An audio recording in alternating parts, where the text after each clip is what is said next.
Hello नमस्ते सबैजनालाई। आज म यो एउटा मोबाइल किनेर आएको छु डाक्टर मोबाइलबाट। र यो मोबाइल चाहिँ मी हो, रेडमी नोट 7 प्रो। र हेरौँ भित्र के छ सामान। रेडमी नोट 7 प्रो छ यसमा। र यो 48 मेगापिक्सल हो क्यामेरा। यो 6GB ऱ्याम र 64GB रोम हो। र ब्लू कलरको यो तपाईँ देख्नु भएको छ यहाँ 48 मेगापिक्सल छ प्लस 5 मेगापिक्सल डबल क्यामेरा हो। र यसको ब्याट्री एकदम राम्रो छ। 4000 मा क्यापेसिटी हो यसको, हाई क्यापेसिटी ब्याट्री हो। र यसको स्न्यापड्रागन छ 675। र यो मेड इन इन्डिया हो, इन्डियाको एउटा स्मार्टफोन हो। र म खास यसको लागि यो पब्जी खेल्नु लागि पनि हो यो, र फोटोजहरूको लागि पनि हो। यो फोटो म एकदम फोटो खिच्छु धेरै। र हेरौँ यसले अनबक्स गरौँ। र मैले अघि नै खोलिसकेको छ।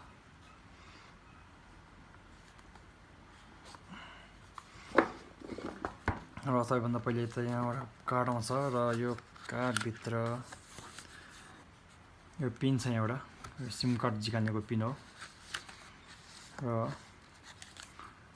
यो चाहिँ अब हाम्रो यो गाइडहरू हो, यताउता अब त्यो गर्नेको हो। यो भित्र चेकिङको लागि अहिले काम छैन। र यो चाहिँ कभर हो, फोनको कभर फ्री। र यो फ्री कभर चाहिँ त्यति राम्रो छैन, राम्रो त राम्रै छ तर त्यति सेफ्टी छैन मोबाइलको लागि। त्यही भएर मैले यता एउटा एकदम साह्रो बलियो खालको एउटा यो किनेको छ, कलर रेडमा। एकदम बलियो हुन्छ यो। र एउटा फेसन एयरफोन्स। र यसमा रेडमीमा एयरफोन पाउनुहुन्न तपाईँहरूले। र त्यही भएर मैले यहाँ एउटा एयरफोन पनि किनेको छ। र अब मोबाइलभित्र जाउँ। र भित्र यससँग पाउँछ एउटा चार्जर र यो एउटा USB केबल, यति नै हो। र हेर्नुहोस् मैले अघि नै स्विच अन गरेर राखेको छ। र यो एकदम राम्रो छ, लुक्स राम्रो छ, एकदम हरेक चिज राम्रो छ। र यसको पछाडि फिङ्गर प्रिन्ट छ र फेस लक पनि हुन्छ यसको।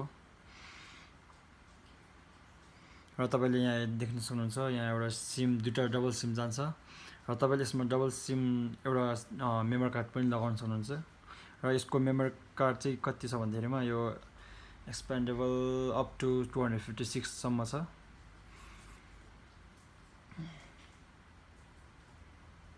र यो हरेक चिज राम्रो छ, यसको साउन्डदेखि लिएर क्यामेरा हरेक चिज राम्रो छ। क्यामेरा भन्नुपर्दा एकदम राम्रो छ, यसको क्लियर छ क्यामेरा।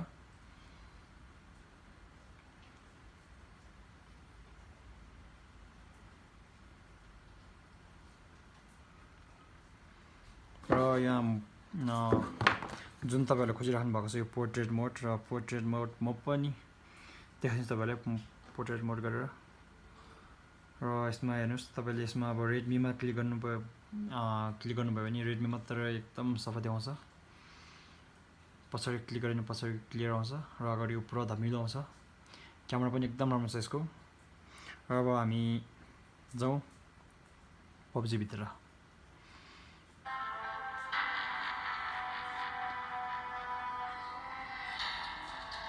ल अब एकचोटि हामी यसमा खेल सुरु गरौँ है त। र सबैभन्दा पहिले म तपाईँहरूलाई यहाँ देखाउन चाहन्छु कि यहाँ ग्राफिक्समा जाउँ। र हरेक चिज छ यहाँ ब्यालेन्समा छ। र एचडीसम्म चल्छ यसको, हाई नै एचडीसम्म हो। र यसको एचडीआर यसमा छैन। र हामीले खेल्दाखेरि एकदम राम्रो भन्ने चाहिँ यसमा स्मुथमा हो, स्मुथ अल्ट्रामा एकदम राम्रो हुन्छ यो। प्रायः धेरै मान्छे त्यो खेलिरहन्छ अल्ट्रामा, स्मुथ हाई अल्ट्रामा। र अब स्टार्ट गरौँ, कतिको राम्रो हुँदैछ यसमा हेरौँ। आज म तपाईँलाई देखाउँदैछु।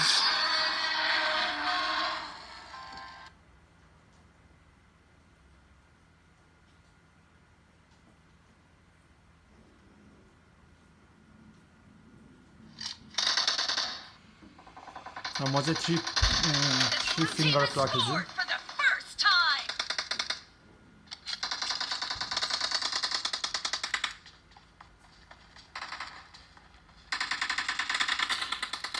एकदम स्मुथ चल्छ यो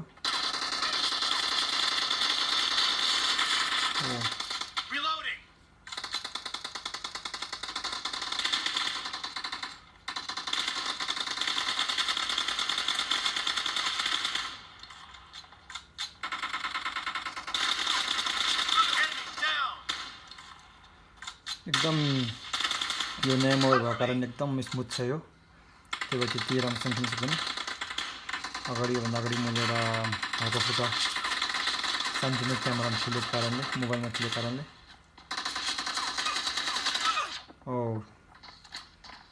एकदम स्मुथ छ राम्रो छ एकदम पब्जी को लागि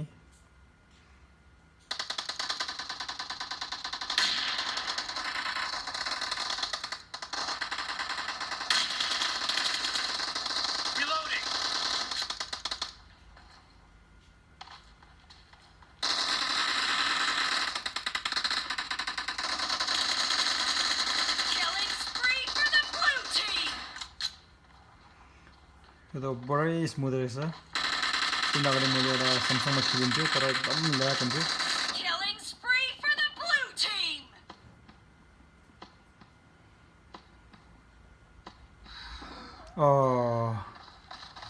man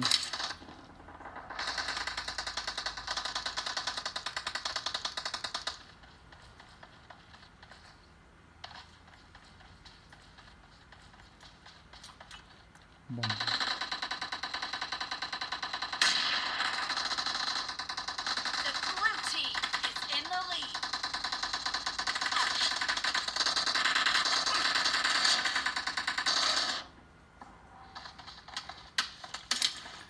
एकदम गाह्रो चाहिँ सेन्सिटिभ एकदम हाईमा भएको कारणले होला सायद यो मोबाइल नै नयाँ राम्रो भएर होला आज म त्यति राम्रोसँग खेल्न सकेको छैन एकदम स्मुथ भएर ल्याग पनि केही छैन यसमा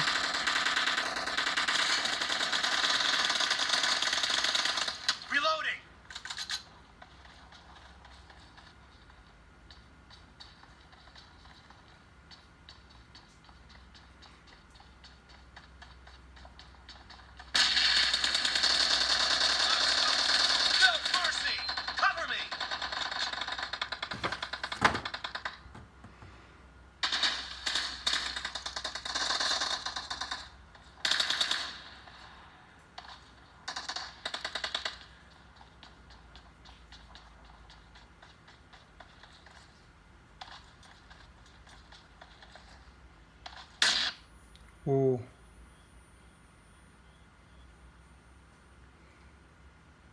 Reloading.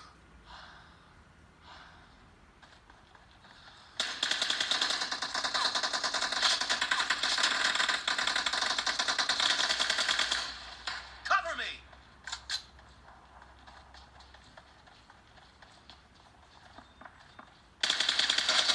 Enemy down. Reloading.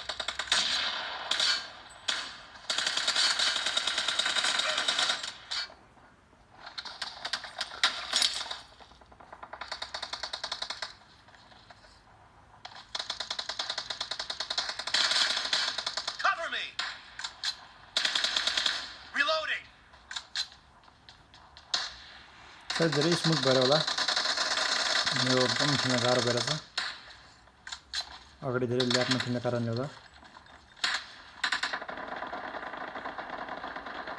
Great. You're about to win. The blue team is about to win. Killing spree for the blue team.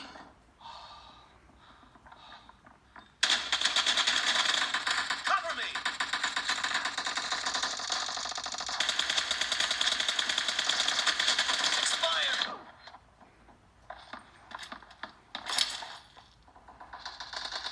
Blue team victory!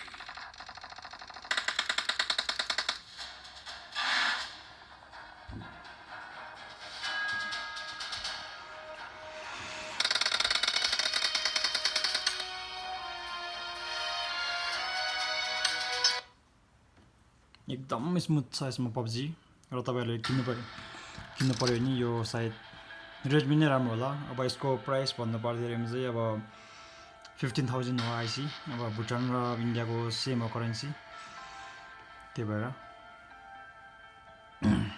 हजुर हस् त अब यसको यति नै हो एकदम राम्रो छ PUBG लागि मैले खास यो PUBG को लागि भनेर किनेको हो